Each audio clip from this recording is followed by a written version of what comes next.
Жалпыңыздардын эсенчилигиңиздерди тилеп, амансыздарбы учурашып алайын дагы. Кечеги токтогон жерден Манас баянын ары карай улайын эми. Сиздер болсо эфирди бөлүшүп коюуну унутпаңыздар туугандар. Ошентип кече Манас дагалактан даңгууну көздөй чыккан. Даңгууну көздөй баратканда аябай бир жол куураган бир чөл менен өтөт экен да. Баягы сүрөттөп айтканда башы тас адам күнгө башын тоссо өрт чыкчыдай, кумга бутун койсо күйүп кетчүдөй ушундай бир ысык куураган жер экен дейт. Кескелдирик, курт кумурска, жылан мына ушундай нерселерге толо экен дейт. Анан кулан оттойт экен, кийиги ошо кулан экен деп сүрөттөп берет.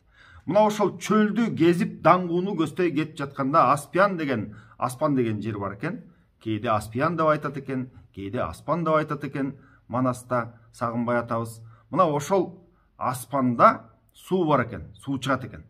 Ошол жерде от бар экен, баягы атка. Ошол жерде чытырмандуу токойраак жерлер бар экен дейт. Мына ошол жерге токтоп аттардын ичинде от чалдырып, аскерин да эс алдырып алайын деп, ошол жерге Аспиянга барысын жайгаштырды.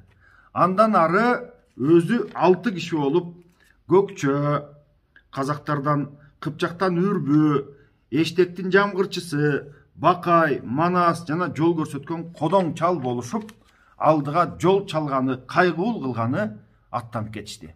Алар алдыга ошентип кайгуулга аттанып кетишкенде, бул жактан Ажыбай менен Кутубай 600 мерген чалып колдун ичинен булар аңга чыгып, жанагынтип эки дөөнүн колуна түшүп, анын үңкүрүндө калып, андан эптеп-септеп ала эки дөөнү тең аял, бирөөсү аялы, бирөөсү эркеги.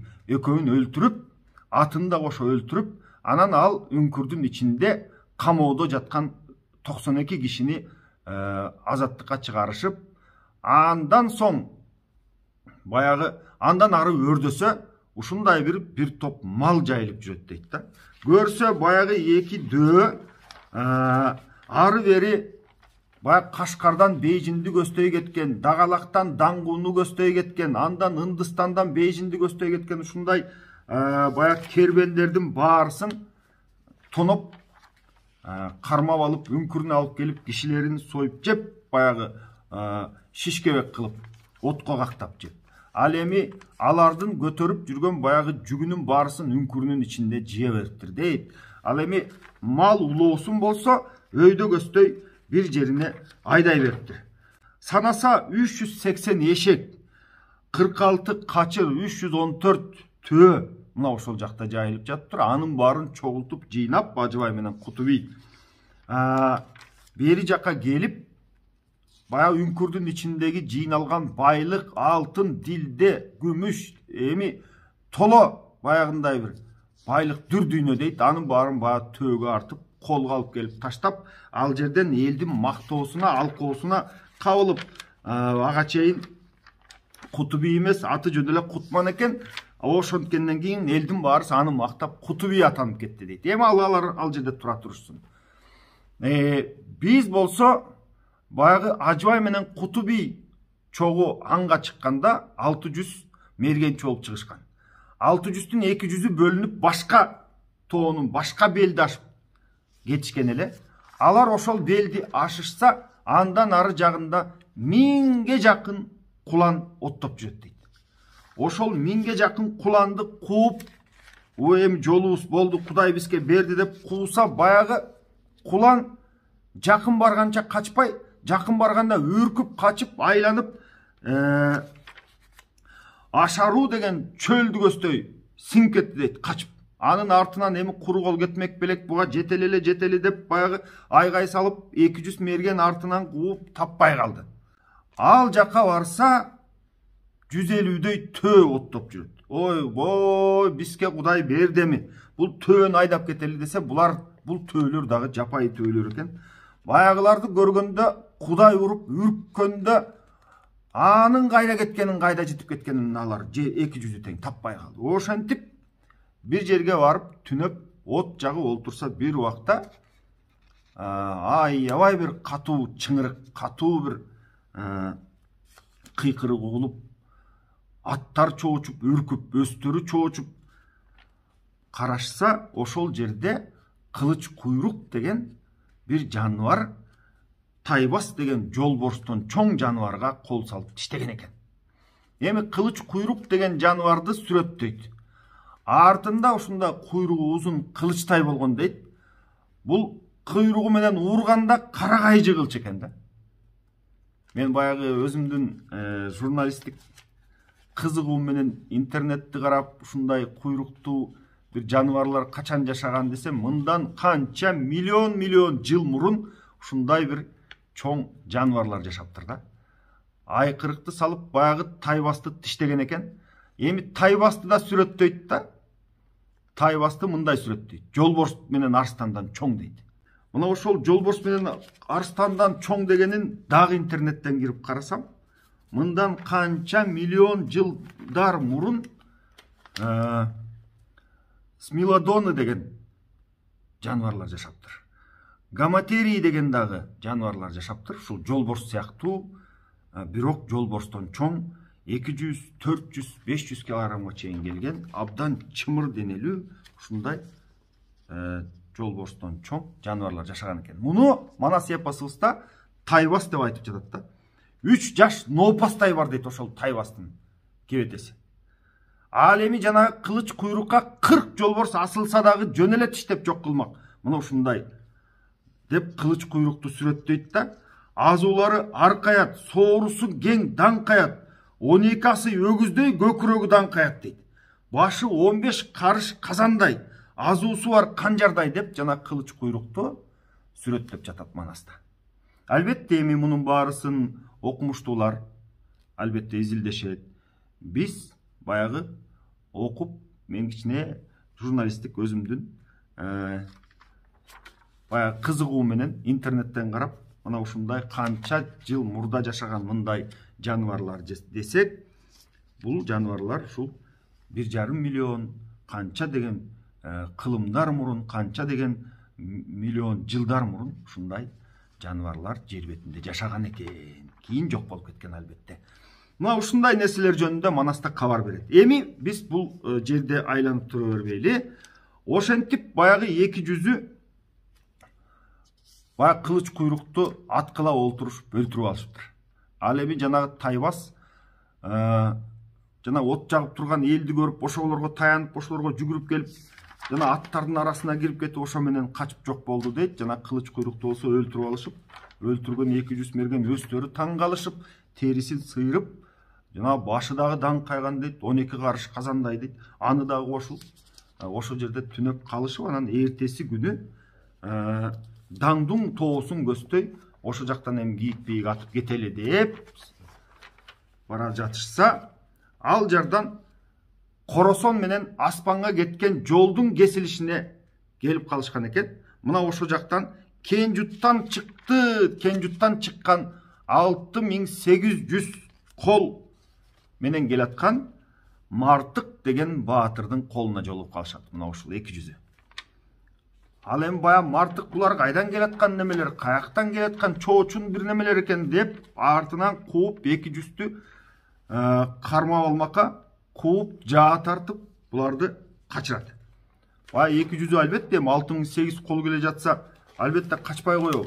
Булар качып, ошо качса дагы ашкан мергендер дейт. Баягы Мартыктын анча мынча колун кырып ишти дейт келгенче. Көрүнгөн жерде баягы ит уруш салып качып, нар жактан бер жактан аткылашып олтуруп, 5,5 күн жол жүрүшүп качып олтуруп, араң дегенде аспанга кирип келишти дейт. Жапанбай деген жигит жана 200'дүн ичинен алдыга адыраңдатып ат салып баягы колго жетип, ушинтип артыбыздан бир жоо кууп келатат деп кабар бергенде, Акша Ногойдун бир баатыры, Акша деген баатыр 12.000 кол менен алдынан тосуп чыкты дейт. Баягы 12.000'ди көргөндө 200'ü келип колдун арасына сиңип кетти, жеткенибизге Кудайга шүгүр деп. Баягы 12.000'ди көргөндө тиги Мартыктан өңү кетип, баягы 6800'түн баарысы коркуп барар жерине бурулуп калганда, ал нар жагынан Мажик чыкты дейт. Мажик баатыр 8.000 колду айдап, ал бул жагынан качайын десе, бул жагынан Кутуби чыкты дейт.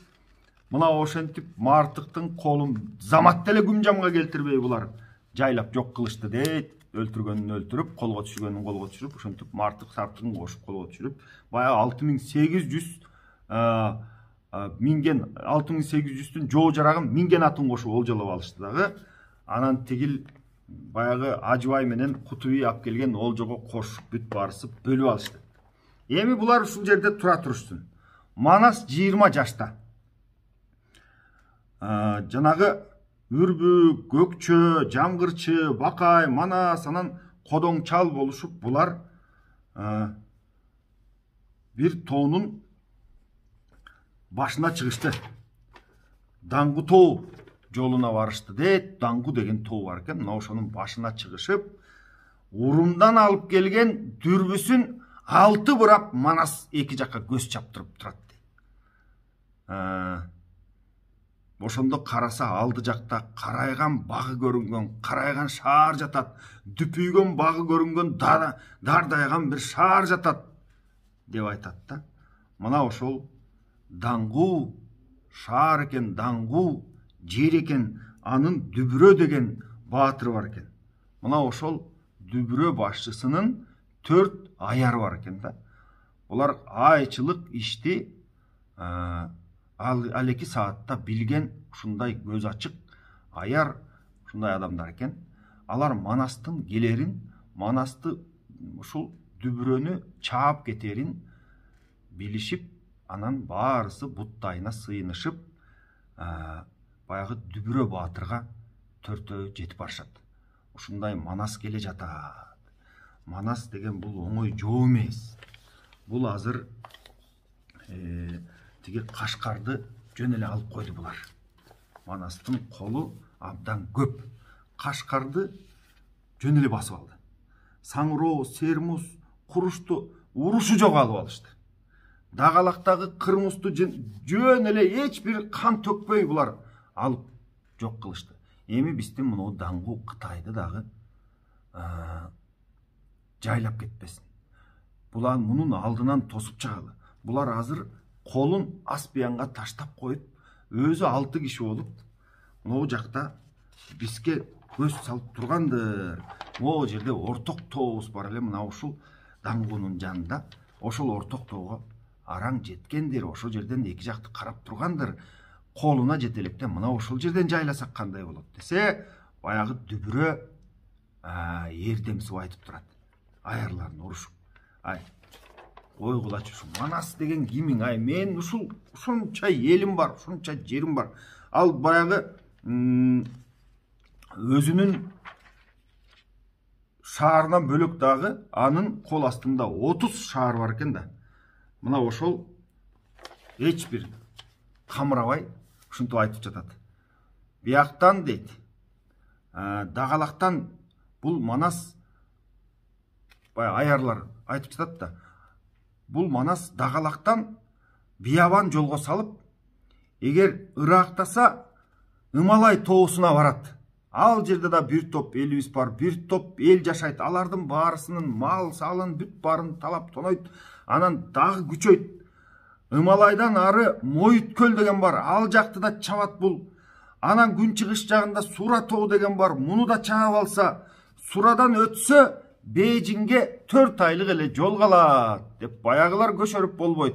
Дүбүрө болсо кой кулач аныңарды деп теңсинбей ачууланып баягы аярынын баарысын коркок деп аларды урушуп болбойт. Ай деп атат аярлары. Ачууланса Ымалайдын ар жагы Мисирге кеткен жолго салар, тууган туушкандарына ар жактагы бүткүл баягы түрктүнүн баарысына кабар салар, алар да келип калар. Андан да жаалданса Ындыстанды кошо чабар. Ындыстан Ымалайдан ары ашканда 3 айлык эле жол болуп калат деп болбой жатып, акыры Дүбүрө айтат. Менин Ымалайда Кайып деген эл көкүрөк баатырым жатат. Мына ошондун 60 000 калкы бар. Кантип эле ошону Манас чаап алсын? Лоп дайра жакта 30 000 балбаным жатат.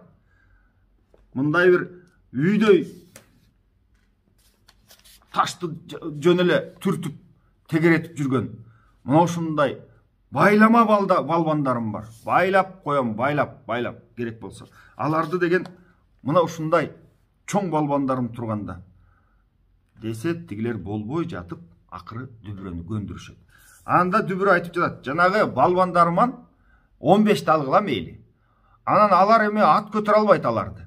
Силер 15 пил алгыла, менин бир топ байлатып койгон пилдерим бар. 44 бакма пилим бар, ошонун 15ке мингискиле дагы. Пилдин тилин билген бирөө бар, аны дагы чакырып, ошол пилди жетелетип жөнөткүлө.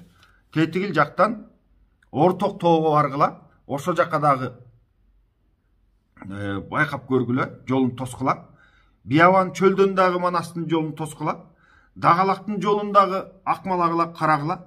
Жазира жактан келе турган күн батыш жолду дагы карагыла. Даңгуу тол жолун дагы карагыла. Ындыстанга ашып кете турган ашууну дагы карап, мына ошол жолду дагы чалгыла. Манастын астын тоскула деп, баягы өзүнүн балбандарын, ээрлерин ошентип бир чети Манасты тоготмоксон болуп жөнөтүп жатат. Калган уландысын эртең Кудай буйрса айтып берем, туугандар.